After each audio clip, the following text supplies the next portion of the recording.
반갑습니다, 여러분. 게시탐정 장조도사입니다. 오늘 지난 시간에 이제 상징인가 실제인가라는 제목으로 교계에서 보는 프리메이슨 음모론과 베리칩에 대해서 이제 말씀드렸죠. 오늘은 이제 교계에서 보는 다니엘서 71회에 대한 얘기를 여러분들께 좀 들려드릴까 합니다. 우리가 흔히 이제 그 마라나타 신앙이라고 부르는 그 환란전 휴거 복음이 사실 마라나타 신앙이라는 말이 정식 명칭은 아니잖아요. 이 마라나타라는 말 자체가 주 예수여 오시옵소서라는 그 계시록의 말미를 장식하는 사도 요한의 명대사에서 유래된 겁니다. 예수님의 재림을 기다리는 성도의 슬로건으로 그보다 더 좋을 수 없기에 널리 사용되었던 것입니다. 이 마라나타 신앙의 핵심 뼈대를 이루고 있는 그 스토리의 주된 골자인 다니엘서 71회 그리고 마지막 한일에 여기에 대해서 우리 교계에서는 어떻게 해석하고 있는지 여러분들께 한번 보여드릴 거예요. 이거 흔히 들을 수 있는 얘기는 아닙니다. 굉장히 흥미있으실 거예요. 일단 여러분 아시잖아요. 그 환란 전에 휴거가 일어나고 휴거 이후 전 3년 반, 후 3년 반에 7년 대환란이 있어요. 그 기간 동안 용과 짐승과 거짓 선지자가 세상을 압제하고 후 3년 반 막판에 아마겟돈 전쟁으로 예수님께서 지상 재림하십니다. 용은 무적행에 짐승과 거짓 선지자는 불못에 넣으시며 천년 왕국을 수립하시는 그러한 스토리를 갖춘 우리의 마라나타 신앙을 일컬어 공식 명칭은 세대주의 종말론, 더 정확하게 이르면 세대주의적 전천년설이라 칭합니다. 환란전 휴거 시대의 징조 분별 마지막 때 외치면 이 세대주의적 전천년설로부터 비롯된 거예요. 1800년대 영국의 존 넬슨 다비 목사에 의해 개념이 정립된 후 스코필드 주석 성경의 편찬과 드와이트 무디의 대부흥 운동으로 폭발적으로 발전했어. 세계 곳곳으로 선교사를 파송하며 전파했고 그 이래로 현재까지 미국 교회의 중심 기조이고 기독교 근본주의의 주축이 되어오고 있는 교회 정통의 종말론이자 재림론입니다. 뭐가요? 이 세대주의적 전천년설. 처음으로 우리나라에 복음을 전해서 한국 초대교회 창건에 주춧돌을 놓은 외국 선교사들도 이 세대주의 마라나타 신앙의 크리스천들이었습니다. 한국교회 또한 당연히 마라나타 신앙으로부터 시작됐죠. 주님의 다시 오심을 소망하며 모진 외정 시기를 거치고 해방 이후에도 세칭 1200만 성도라 하는 대부흥을 이루어내었습니다.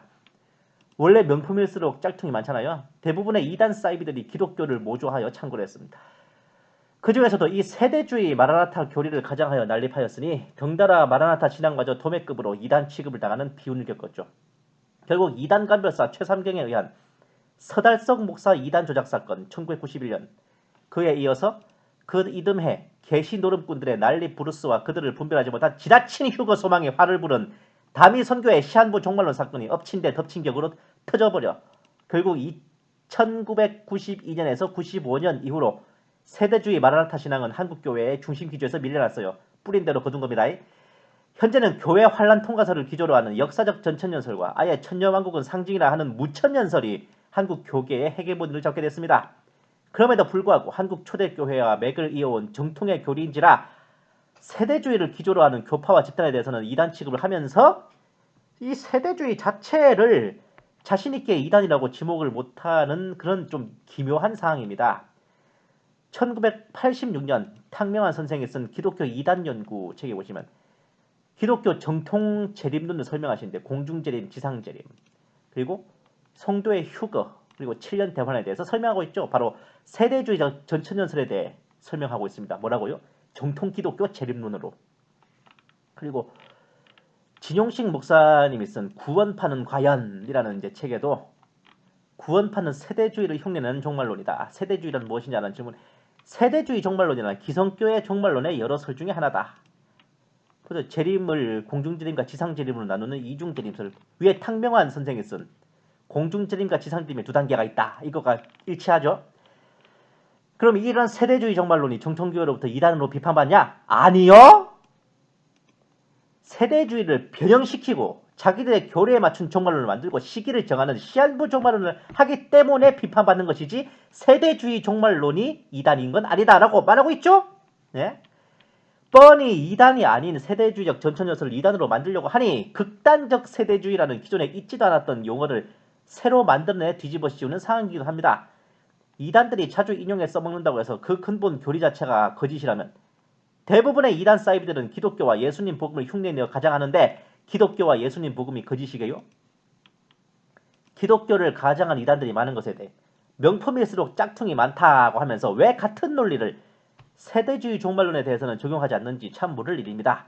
말이 나왔으니 말인데 앞서 언급된 기성교의 종말론의 여러 설이라는 걸 대표적으로 모아보면 전천연설, 후천연설, 무천연설로 천하 3분을 할 수 있어요. 이 중 전천연설은 세대주의적 전천연설과 역사적 전천연설로 나누어지죠. 여기에 대해 한국기독교 이단상담소 협회의 계시록 세미나 자료에서 참으로 간단 명료하게 잘 정리해놓은 게 있어요. 이걸 인용해서 설명드릴게요.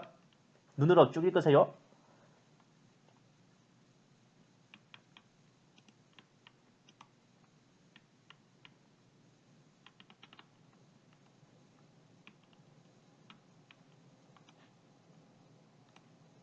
후천연설에 보시면 문제점 항목이 있죠.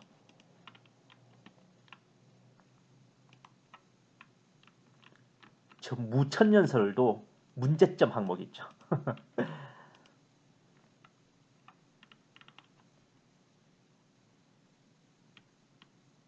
아주 익숙한 내용입니다.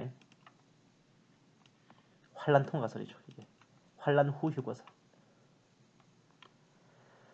세대주의적 전천연설과 역사적 전천연설이 지금 한 끝발 차이에요. 환난 전 휴거냐, 환란 후 휴거냐. 문제는 휴거 타이밍 하나로 이제 갈리는 겁니다. 이 자료에서는 사실 역사적 전천연설을 정설로 인정하는데 업어치든 매치든 후천연설은 물론이요. 현 교계에서 공식 입장으로 밀고 있는 무천연설도 성경적 해석이 아닌 걸 한눈에 알 수 있으실 거예요. 왜냐? 문제점이란 항목이 있잖아요. 그런 무천연설도 이단이라고 안 하는 정도가 아니라 현 개혁주의 교계에서 공식 입장처럼 내미는데 세대주의적 전천연설이 이단이라는 게 말이 되는 소리입니까? 예? 그러다 보니 교계에서는 세대주의를 이단이라고 바로 말하지는 못하고 극단적 세대주의라고 한번 돌려 까고 혹은 세대주의를 기조로 한 교파와 집단을 이단으로 지목하거나 하는 식의 이런 걸 시도하고 있죠. 마침 그런 이단 감별사들에게 딱 좋은 대상이었어요. 구원파가 세대주의 종말론을 흉내내서 자신들에게 맞게 변주하여 이용하고 있었고 구원파 교리를 변증하면서 7년 대환란과 환란전 휴거, 70일의 해석 등 세대주의적 전천연설의 주요 골자를 슬쩍 끼얹어서 같이 이단 취급을 하고 있습니다. 물 같은 걸 끼얹나? JYP 박진영을 구원파로 보는 근거도 그가 세대주의에 입각한 견해를 피력한다는 거였죠. 구원파 이꼬르 세대주의로 보고 있다는 겁니다. 그런데도 세대주의가 이단이냐 대놓고 물어보면 그건 또 아니래. 그걸 제대로 보여준 건 하나가 구원파 이단 상담 커리큘럼 중에 나오는 7년 대환란 문제인데 구원파의 주장이라 그러죠. 7년 대환란 문제를. 사실 이게 구원파의 주장이 아니라 세대주의 종말론을 구원파에서 인용하고 있기 때문에 그런 거예요. 근데 사실 구원파에서 종말론은 별로 얘기를 안 했던 것 같아. 한번 구원받았으니 탱자 멋대로 살자 하는데 과연 휴거와 재림과 종말을 신경이나 쓸까? 얘네들이. 이게 언제부터 근데 구원파의 주장이었냐고요. 예수님의 재림을 지상재림과 공중재림으로 나눈다. 이거 앞전에 탕명한 선생도 한 얘기 아니요? 세대주의적 전천연설에 입각한 계시록 해석의 메인이라고. 원래 있던 걸 구원파가 뺏겨 쓴 거면 그게 구원파 교리가 됩니까? 만약 그런 이유로 세대주의적 전천연설의 7년 대환란 교리가 구원파 2단 교리라면 탕명환 선생, 교계 2단 감별사의 시조이자 원조죠. 이분도 구원파입니까? 굴러온 돌, 박힌 돌 빼듯이 한국 초대교회 이래로 교회 정통 교리였던 것을 뒤늦게 교권을 잡은 이들이 몰아내고 다른 걸로 채우다 보니 이런 씁쓸한 해프닝이 벌어지는 거라는 생각조차 들어요. 저 판정 자료를 보시면 70일의 중 마지막 한 일의 성취가 7년 대환란이라는 것에 대해 한 일의 연기설은 비성경적이고 7년 대환란은 성경에 없다. 자신있게 말하는데 과연 교계에서는 다니엘서 70일의 예언을 어떻게 보고 있고 어떻게 해석하고 있기에 저런 교류를 내놓나 혹시 궁금하지 않으세요? 총신대학교에서는 다니엘의 70일의 해석은 여러 교파를 낳게 했고 많은 이단을 발생케 했으며 많은 시한부 종말론을 만들어내었기에 이를 성경적으로 잘 이해하여 오류에 빠진 일이 없도록 하자는 취지에서 강의를 하고 있어요. 그렇다면 과연 그쪽에서 말하는 70일의 해석은 무엇일까? 바로 이렇습니다. 눈으로 쭉 읽으세요. 잘못된 해석들. 바로 안식교의 해석.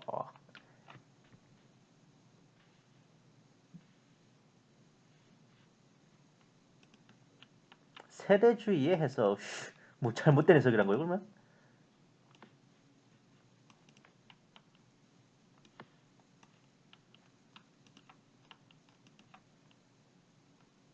이렇답니다. 기산점이 삐꾸가 났다. 뭐 예루살렘을 중건하라는 영이 통칭 생각하는 그런 어명이요가 아니라 뭔가 예언의 말씀 그런 거라는 말도 있어요. 왕국 연기설, 이중재림론, 예수님 제문 단회이며 동일하다. 그럼 앞에 탕명한 선생은 뭐냐고? 그럼 그분도 구원파냐고? 예? 아니 30년 전에 정통이었다가 30년 뒤에 이단되는 경우도 있어요. 70일에 바른 해석. 70일에는 아이고 나왔네. 상징적인 기간 됐으네. 시기와 기간을 말하는 게 아니다. 시기를 정하는 것은 하나님의 뜻이 아니다. 하나님의 섭리의 기간은 무슨 말이야 이게? 섭리의 기간이고 70일에는 영적인 기간으로서 세 토막으로 나누어 해석한다. 1기 7주간은 예루살렘 성전의 회복, 2기 62주간은 예루살렘 발전과 예수님의 초림, 죽음, 부활, 승천, 3기 마지막 한 주간은 타이터스에 의한 예루살렘 멸망에 가는 것이다. 이거 어디서 뭐 많이 들어보신 오다가다 뭐 많이 들어보신 설명이죠. 여기까지가 다니엘서 70일에 대한 교계의 공식 입장입니다. 보시면 헐 싶을 정도로 이런저런 설명 많죠? 아직 놀라실 필요 없습니다. 제가 다 추리해 드릴 거예요. 연일계산법, 이거 생소한 용어들 몇 개 봅시다. 연일계산법이란 건 1일을 1년으로 환산하는 셈법. 과거 출애굽 때 가나안을 보고 온 탐정들이 여호수아와 갈렙만 빼고 다들 개소리를 늘어놓은 것에 개빡치신 하나님께서 그들이 탐문을 하고 온 40일을 1일당 1년 쳐서 40년을 광야에서 배회하게 하신 피드백을 내리셨죠. 여기서 시작되어 한 일을 7년, 한 대와 두 대와 반 대를 3년 반으로 보는 식의 계산법이 나왔습니다. 왕국 연기설이란 한 일의 연기설이라고도 하는데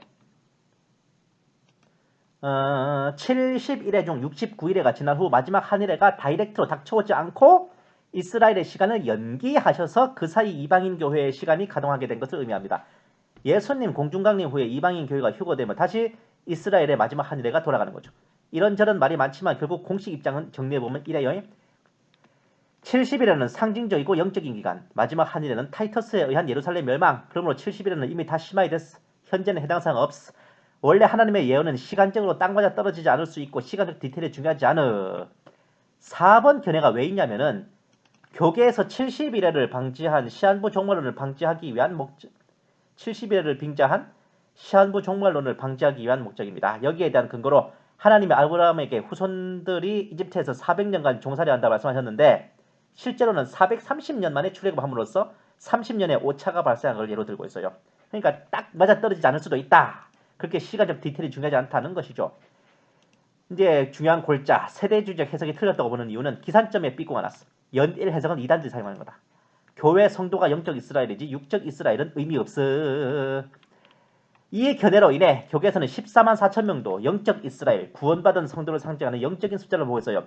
현재 이스라엘의 유대인들은 자신들이 어느 지파인지 모른다는 것을 근거로 들고 있습니다. 본 계시 탐정의 추리가 시작되는 것은 여기서부터입니다.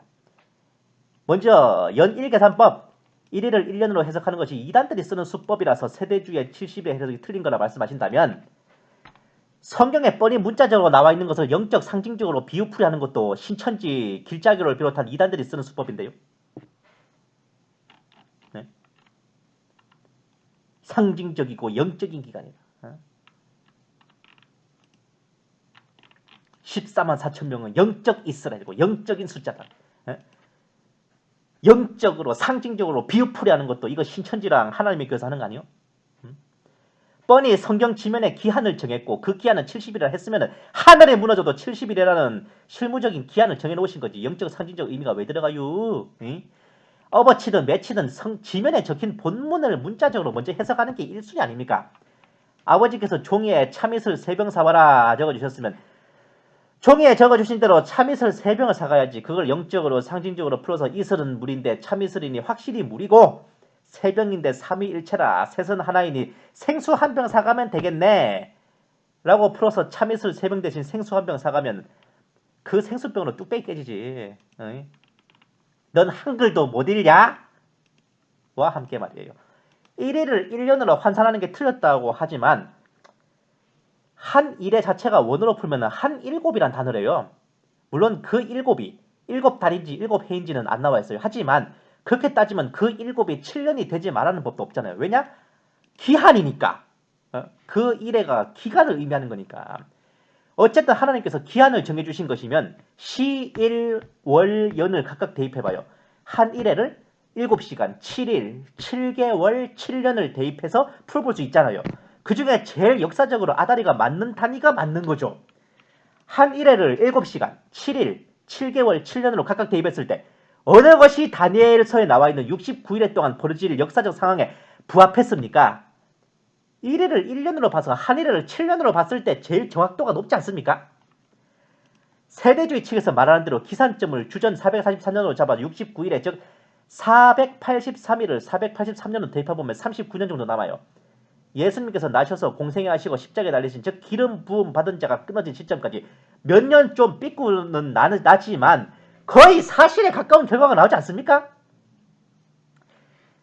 기산점이 옳지 않고 맞지 않고 제멋대로다 혹은 세대주의 측의 기산점을 놓고 맞춰봐도 연도 결과가 정확하지 않고 오차가 있다고 해서 세대주의 측의 70일의 해석이 틀렸다고 할 수는 없는 이유를 참 고맙게도 교계에서 설명해 주셨잖아. 하나님의 예언은 시간적으로 딱 떨어지지 않을 수 있고 예언은 시간적 디테일이 중요하지 않다며요. 예? 그들이 400년 동안 내 씨를 괴롭히리라. 창세기 15장 13절.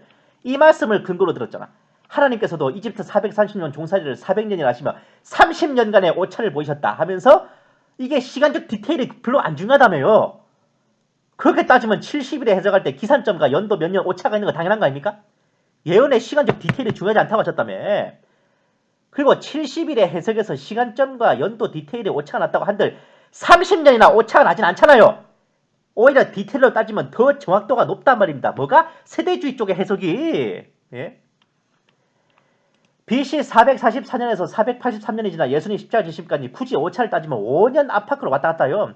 이거에 왜 오차가 나냐? 예수님이 십자가 지신 연도가 정확하지 않은 데서 비롯된 겁니다. 사실 마라나타 계열이나 교계에서나 엄청 간과하는 한 가지 있는데 혹시 아시나는 몰라. 이거 아무도 말씀 안 하시던데. 처음 7일에와 두 번째 62일에 총 69일에는 엄밀히 따지면 기산점 따지는 게 좆도 의미 없다 이겁니다. 기산점을 빌미를 삼아 70일의 해석이 맞네 틀리네 하는 것은 병아리 눈물의 11조만큼도 중요하지 않다는 거 혹시 알고 계셨어요? 그 왜 그런지 아십니까? 왜냐하면 예수님께서 십자가에 달리신 기름 부음 받은 자가 끊어지는 시점까지 벌써 69일에는 다 끝났다고. 기산점이고 나발이고 간에 예수님의 십자가 지심으로 70일에 중 69일에는 모조리 달성된 과거의 옛날 얘기가 되는 겁니다. 남은 한 일에 대한 해석만 남았지. 지난 69일의 기산점이 얼마고 어쩌고는 70일의 해석에 그걸 가늠하는데 하등의 의미가 없다는 뜻입니다. 기산점이 무의미한 게 왜 그러냐. 예수님께서 십자가를 지신 때 연도만 명확히 역사적 고고학적으로 규명되면 자연스럽게 알 수 있는 일이라고. 거기서부터 역산해서 483년을 빠꾸 틀면 되잖아.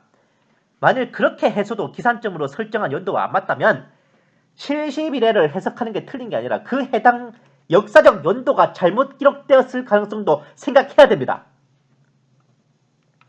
이게 뭔 소리냐? 인간의 역사책과 성경의 기록상 연대와 차이가 날 때 어느 쪽을 기준으로 할 거냐? 인간의 역사책을 빌미로 성경의 기록을 부정할 거냐? 성경의 기록에 따라 인간의 역사책을 재구성할 건가? 이걸 생각하란 말입니다. 그러니 업어치든 매치든 예수님께서 십자가를 지신 그 시점으로 70일에 중 69일에는 벌써 다 끝나버린 과거지사예요. 기산점이고 나발이고 하도 중요하지 않다 그겁니다. 당장 노아의 홍수도 주전 2458년이다. 2350년이다. 의견이 분분해요. 아담의 창조도 주전 4114년이다. 4004년이다. 100년이 왔다 갔다 합니다. 멀리 볼 것도 없이 우리 역사에서 고구려의 존속기간도 705년설이 있고 900년설이 있어요. 물경 200년이 왔다리 갔다리 합니다. 인간의 역사 기록이란 거 그거 신뢰하기 참 힘들어요. 특히 고대사일수록.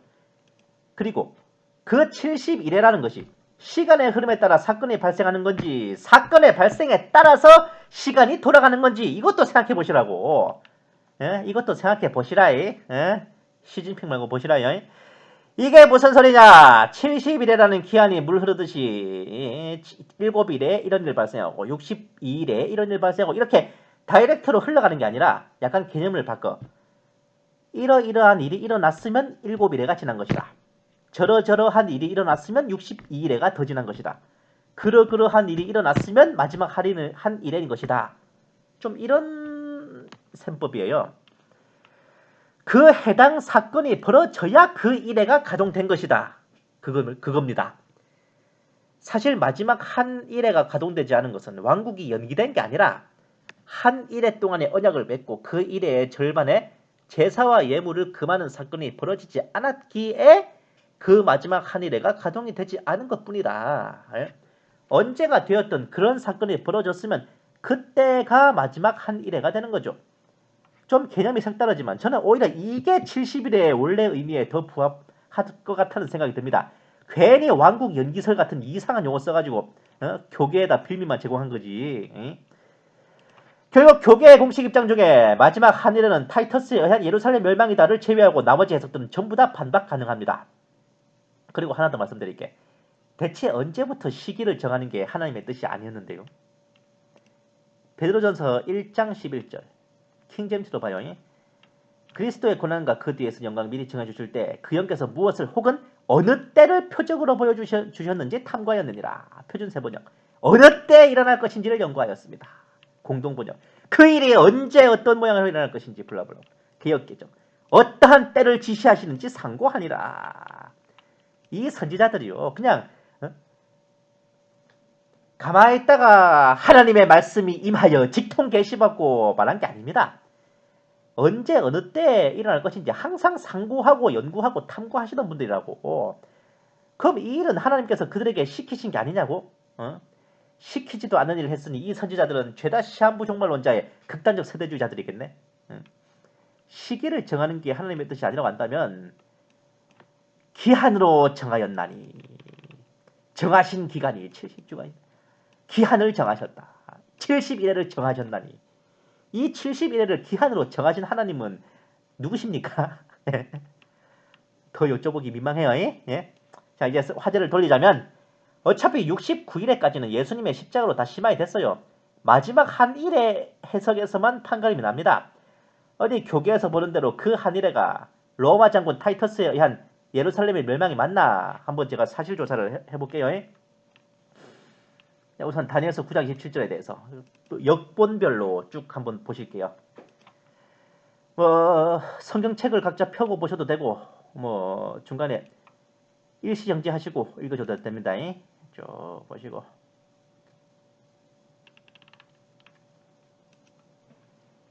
그냥 여러분들이 읽으시는 동안 저는 물도 한 컵 마시고 좀 쉬려고.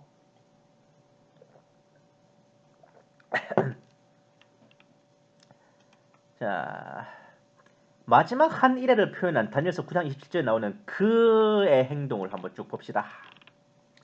한 일회의 언약을 굳게 맺고 그 일회의 절반의 제사와 예물을 금해요. 성전에 우상을 세우고 하나님께 천벌을 받습니다. 그렇다면 사실조사를 해야 할 항목, 타이터스가 일주일 언약을 맺었나? 타이터스의 예루살렘 점령 기간이 일주일인가? 타이터스가 3일 반 후에 제사와 예물을 금했나? 타이터스가 성전에 우상을 세웠나? 교계에서는 연일 해석법 안 쓴다 그랬죠? 그럼 일주일 그 팩트로 놓고 한번 봅시다. 마지막 타이터스는 천벌받았나? 여기에 대한 역사적 사실관계는 모조리 노라고 말씀드릴게요. 노 그렇게는 안 돼. 교계에서 말하는 것처럼 다니엘서 9장 27절이 성전의 파괴와 제사의 종식이라는 것도 본문 내용 자체가 침략자에 의한 폐악질이라는 걸 생각해보면 그런 제사의 종식 같은 점잖은 표현으로 해석할 수가 없어요. 종식은커녕 만석이 종석이라고. 게다가 타이터스 로마 황제가 됐습니다. 천번은커녕 백성들과 원로원으로부터 사랑받는 훌륭한 황제였다고. 이 양반 재위기간 중에 베수비오 화산 폭발로 인한 폼페이 참사, 로마 대화재 페스트의 창궐, 무지막지한 사건이 일어났지만 황제에 머물러 현장에 나가 구호 활동을 진두지휘했던 성군이었지. 즉위 2년 만에 열병으로 죽었지만 천벌이라 할 수는 없었습니다. 죽기 전에나 죽은 후에나 로마인들의 사랑을 받았고 예루살렘을 멸망시켰던 그 유대전쟁 당시에도 무자비한 학살을 최대한 자제시켰어. 항복한 이들에겐 관용을 베푸는 개념인 행보로 인해 다니엘서 9장 27절의 그런 천벌받을 폐악질과 좀 약간 차이가 있어요. 그리고 교계에서는 예수님께서 말씀하신 마태복음 24장 15절에서 51절 그리고 누가복음 21장 20절에서 36절 이것을 다니엘서 9장 27절의 상황이라고 하는데 여기에 대해서도 한번 보입시다. 이거 유명하죠.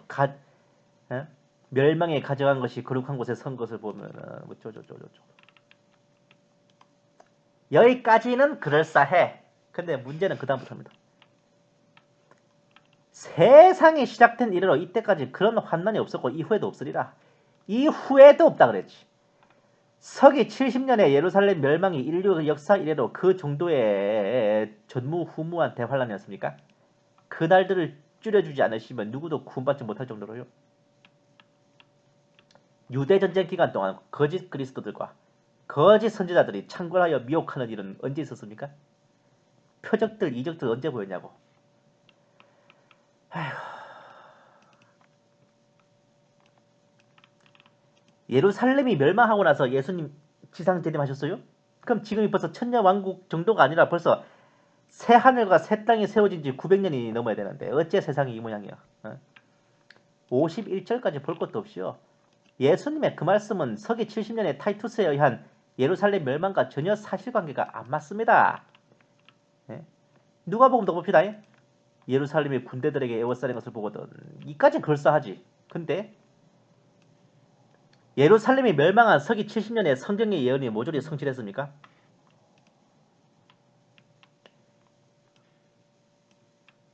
서기 70년 타이투스에 의한 예루살렘 멸망이 전 세계 온 인류에게 동시에 들이닥친 환란이었고 예루살렘이 멸망하고 나서 예수님께서 지상 재림하셨냐고요.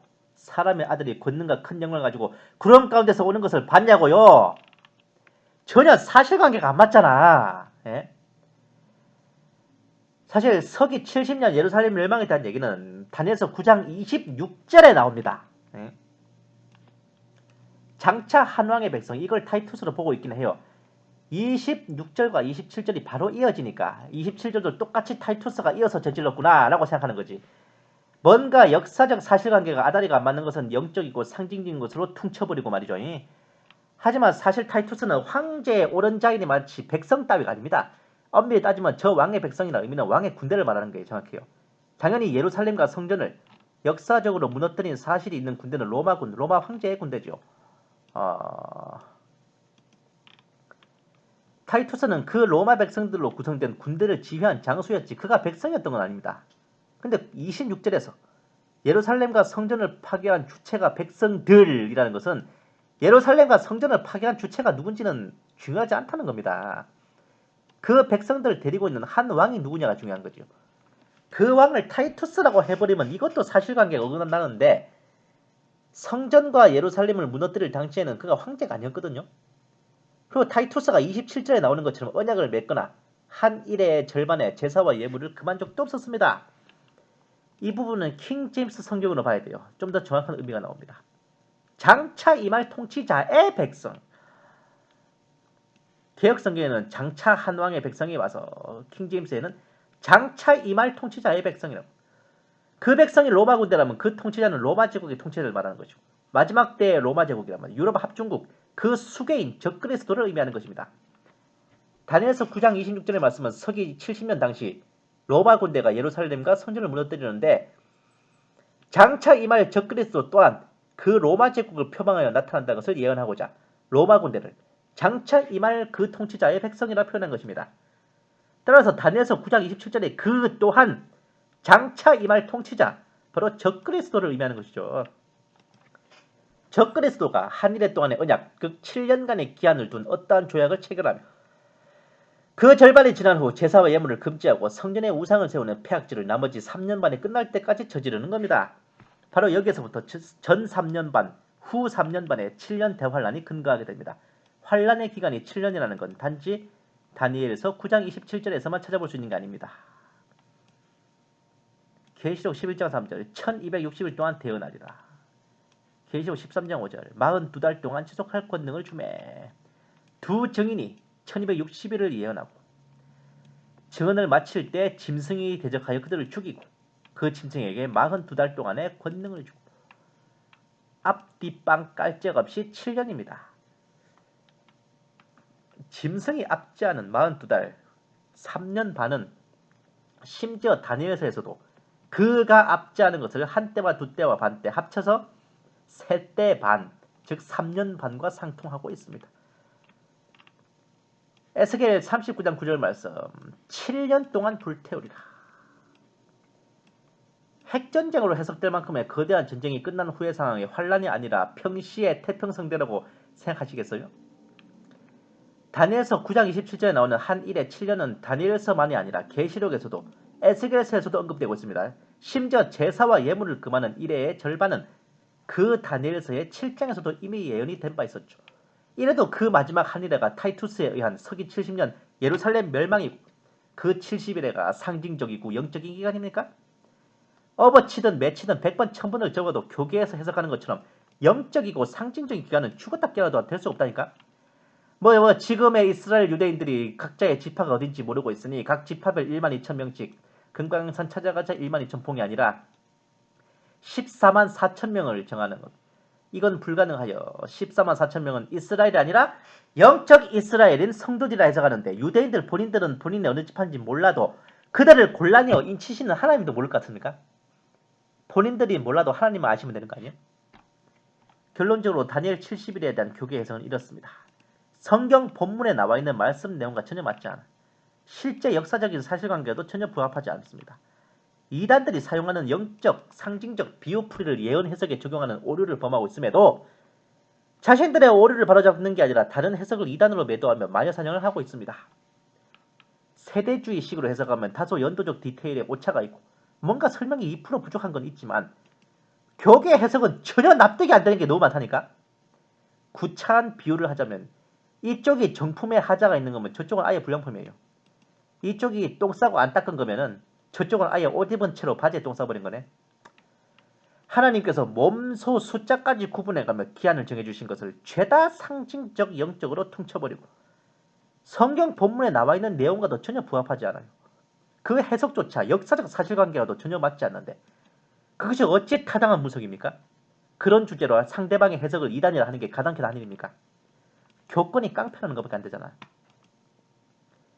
마라나타 사역자분들께 제3, 제4 권면하옵기는 저쪽에서 이쪽의 해석과 분석을 향해 이단이 틀렸다니 한 소리 한다면 그것을 일방적으로 두드려 맞기만 할 게 아니라 그렇다면 그쪽의 해석은 무엇이냐라고 물어보셔야 됩니다. 만약 저쪽에서 자신들의 정립된 해석을 내놓지 못한다면 니네들은 해석도 할 줄 모르면서 누구들을 이단 타령이냐라고 반박하셔야 되고 해석을 내놓는다면 그쪽의 해석을 반드시 성경적 실무적으로 검토하시라고 그쪽 해석이 얼마나 타당한지 확인하셔야 됩니다. 만약 저쪽의 해석이 옳다면 당연히 이쪽에서도 그걸 받아들여서 수정해야지. 그런데 실상이 어디 그러냐고요. 저쪽의 해석이 더 엉망진창인데도 어찌하여 저쪽에서만 이쪽의 견해를 일방적으로 분별을 하고 있는지 참으로 기가 막힌 노릇입니다. 하나님의 말씀인 성경은 성령의 영감으로 쓰여진 겁니다. 말씀 자체가 1.1회기 하나님의 뜻이며 살아 역사하여 운동력이 있는 것입니다. 참 하나님의 뜻을 성경적으로 바로 상고한 것이라면 반드시 제1은 성경 지면에 적혀진 본문과 상통하게 돼 있어요. 제2는 실무적인 사실로서 입증되는 것입니다. 이단들은 진리가 아니기 때문에 성경을 문자적으로 보면 자신들의 뜻을 낼 수가 없어요. 사실관계도 전혀 증명할 수 없기에 그렇게 그것을 왜곡하고 자신들의 뜻을 내고자 문자적인 상고를 하지 않고 영적 상징적 운운하며 비유풀이를 하고 있는 것입니다. 바로 그런 이유로 이단들은 영적 상징적 비유풀이를 하고 있는 거라고요.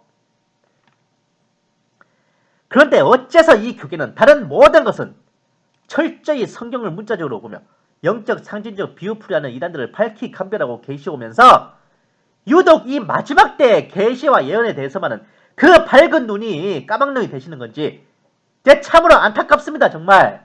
예? 다니엘서 70일에는 이스라엘과 예루살렘이 유대인을 위해 하나님께서 정하신 기간이에요. 구약 때나 신약 때나 이스라엘은 이스라엘이요 이방인은 이방인이지 신약으로 넘어왔다고 이방인이 느닷없이 이스라엘이 되고 이스라엘이 없어진 게 아닙니다. 엄밀히 따지면 초대교회 시절에도 유대인은 구약 시대로부터 이어온 선민의식으로 인해 자신들만이 하나님께 택함받은 백성이요 구원의 대상이지 이방인들이 뭔 수로 구원받냐고 생각했단 말입니다. 그것을 불식시키고 이방인 성도들도 예수님을 영접하면 이스라엘처럼 택함받아 구원받을 수 있다는 것을 주지시키기 위해 사도들은 이방인 성도들을 일컬어 영적 이스라엘이라 했던 것입니다. 그러나 어디까지나 이스라엘처럼 택함받아 구원받는다는 의미지. 영적 이스라엘이 아브라함의 후손 그 이스라엘과 동급이 된 게 아니라니까. 우리가 잘생긴 사람 보고 너 완전 원빈이다 한다고 그 사람이 원빈이냐고. 예? 그 영적 이스라엘이란 말도 이방인 성도들을 택함받은 백성인 이스라엘에 대입하는 일종의 비유라고 봐야지. 신약 때도 그 교회를 이스라엘과 퉁친다는 대체 개념이 아니라고요. 전문 신학자도 아닌 일개 전도사의 짧은 신학적 식견에 탐정의 추력을 더하여 상고했을 때 이런 의미가 도출됐지만 본 탐정의 견해에 대해 하나님께서 이런 이단 사이비를 받냐고 노하실 것 같지는 않아요. 우리네 마라나타 동역자들 지금까지 알고 믿고 생각해왔던 그 모든 견해를 포기하지 마십시오. 처음 믿었던 대로 흔들리지 마시기를 청합니다. 거듭 말씀드리지만 대대로 객관식 문제는 처음 찍은 게 답입니다. 시대의 징조를 분별하고 마지막 때를 외치며 예수님의 재림을 사모하는 모든 사역자분들께서는 씹고 있는 껌이요 빨고 있는 사탕처럼 손에 쥐고 계신 면류관 놓지 마시고 끝까지 가시기를 축원합니다. 디모데후서 4장 8절 말씀. 이후로 나를 위하여 의의 관이 예비되어 있나니 주 곧 의로우신 심판장께서 그날에 그것을 내게 주실 것이요 내게만 아니라 그분의 나타나심을 사랑하는 모든 자에게도 주시리라. 감사합니다. 계시탐정 장전도사였습니다.